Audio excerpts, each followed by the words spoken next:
Hello, আসসালামু আলাইকুম সবাইকে। আশা করি সবাই ভালো আছেন। গতকাল আমি সবজি বাজারে গিয়েছিলাম। আজকে গিয়েছি মুরগির বাজারে। গতকালই কিনে নিতে পারতাম, কিন্তু আসলে এত বাজার ছিল যে আমার কেনার উপায় ছিল না। তাই আজকে কিনেছি। আর আমার কাছে মনে হয়েছে মুরগির দরদাম এখন কিছুদিনের মধ্যে একটু কমেছে। যেমন আমি 290 দিয়ে সোনালি কিনেছি, আর ফার্মেরটা আমার কাছে 180 টাকা চেয়েছিল মার্কেজিতে।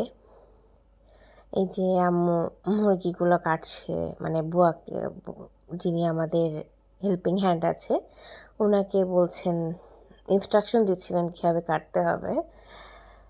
যাই হোক, আমার কাছে মনে হচ্ছে যে একটু কমেছে, ঠিকঠাকই আছে। রোজা পর্যন্ত থাকলেই হয় এরকম, মানে ঈদ পর্যন্ত।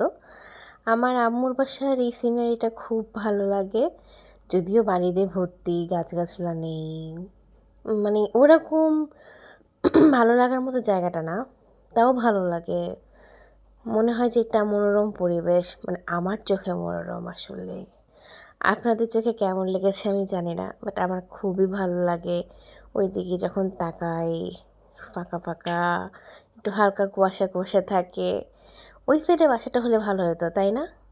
ভালো থাকবেন সবাই। আল্লাহ হাফেজ।